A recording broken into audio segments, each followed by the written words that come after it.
आप सभी को प्रेज द लॉर्ड, जय मसीह की। आइए अपने दिन की शुरुआत परमेश्वर के वचन के साथ करें। आज का वचन रोमियो 13 और उसका 10वां पद। इसमें लिखा है, प्रेम पड़ोसी की कुछ बुराई नहीं करता, इसलिए प्रेम रखना व्यवस्था को पूरा करना है। प्रियो, प्रभु यीशु ने हमें दो सबसे प्रमुख आज्ञाएं दी हैं। प्रथम है अपने परमेश्वर से प्रेम और दूसरा अपने पड़ोसी से अपने समान प्रेम। क्योंकि ये दो आज्ञाएं पूरे व्यवस्था के सार है। हम अवश्य परमेश्वर से प्रेम रखते हैं, परंतु क्या हम अपने पड़ोसी से अपने समान प्रेम रखते हैं? प्रियो, यदि हम अपने पड़ोसी से अपने समान प्रेम करेंगे तो कभी भी उनके बारे में बुरा नहीं करेंगे और न ही उनके बारे में बुरा सोचेंगे। अर्थात हम अपने पड़ोसी के नुकसान के लिए कभी कोई काम नहीं करेंगे, परंतु हमेशा उनके सम्मान और भलाई के लिए काम करेंगे।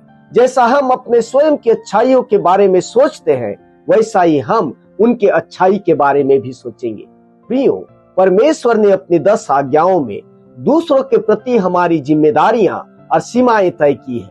उसने आज्ञा दी है कि हम व्यभिचार न करें, हत्या न करें, चोरी न करें, दूसरों के विरुद्ध झूठी गवाही न दे और दूसरों के किसी भी चीज का लालच न करें, क्योंकि ये सारे अपराध दूसरों से अर्थात पड़ोसी से जुड़े हैं। प्रियो, यदि हम इन सभी बुराइयों को कर रहे हैं तो हम परमेश्वर की आज्ञाओं को तोड़ रहे हैं और उसकी व्यवस्था को पूरी करने के बजाय उसके विरुद्ध जा रहे हैं। अतः हम झूठे हैं और हम में कोई सच्चाई नहीं, क्योंकि जो सच्चा प्रेम करता है वह किसी का शारीरिक शोषण नहीं कर सकता, किसी की हत्या नहीं कर सकता, वो दूसरों की चीजों की चोरी नहीं कर सकता। एक सच्चा प्रेम करने वाला कभी झूठी गवाही नहीं दे सकता, वो कभी दूसरे की चीजों का लालच नहीं कर सकता। प्रियो, यदि हम परमेश्वर से प्रेम करते हैं तो उसकी आज्ञाओं को मानेंगे और उसकी आज्ञा यह है कि हम अपने पड़ोसी से अपने समान प्रेम करें। प्रियो, परमेश्वर से प्रेम प्रकट करने का एक ही मार्ग है, आपस में एक दूसरे से प्रेम, अर्थात अपने भाई से, बहन से, पड़ोसी से, मित्रों से और उन हरेक से जो हमारे संपर्क में आते हैं हम प्रेम करें।